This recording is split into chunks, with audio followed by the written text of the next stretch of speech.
সকল ছাত্রছাত্রীরা রয়েছে, সকলে বিভিন্ন অনুষ্ঠানে অংশগ্রহণও করেছে, নাচ গান আবৃত্তি সকলেই কিন্তু নিজের জায়গা থেকে খুব সুন্দর এবং শ্রেষ্ঠ।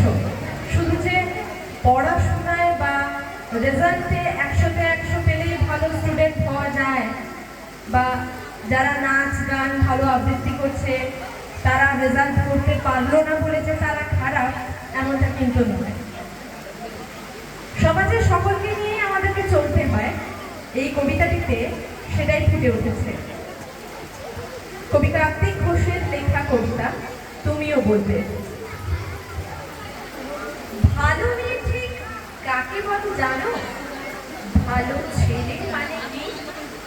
তুমিও বলবে সহজ প্রশ্ন, মাপকাঠি একটি। যে মেয়ে পেয়েছে অঙ্কে 100, যে ছেলে ভূগোলে সেরা, তারাই তো ভালো।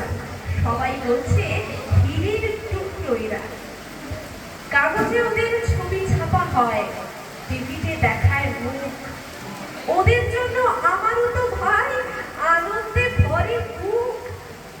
তুমি কেন জানো?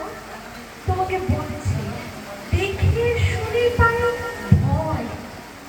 শুধু এত এত নম্বর পেলেই ভালো ছেলে মেয়ে হয়? আচ্ছা ধরো না, চেনে পেয়েছে অঙ্কে অনেক কম, যার গান শুনে মুগ্ধ সবাই, হাততালি হরদম।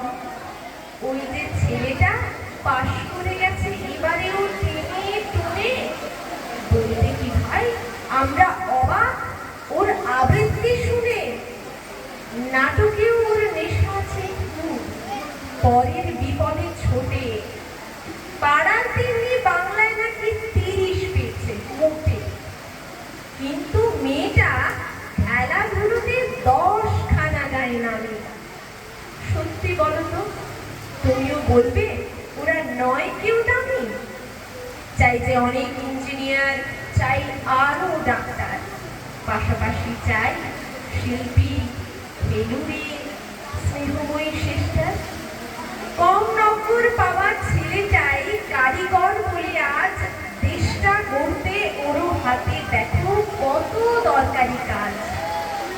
পরের দুঃখে কাতর জেনে মুক্তি করেছে কালো। কম নম্বর পেয়েছে বলে কি বলবে না ওকে ভালো? অভাবের টানে কলেজে পড়েনি, ছোট দরমার বাড়ি, তবুও ছেলেটা বাবা মাকে দেখে, ভাড়াতে চালায় গাড়ি। তাই বলছি কি, শুধু নম্বরের হয় নাকি মাপকাঠি? ভালো ছেলে মেয়ে বলতে কি ভাই মানুষ চাইছি খাটে। নমস্কার।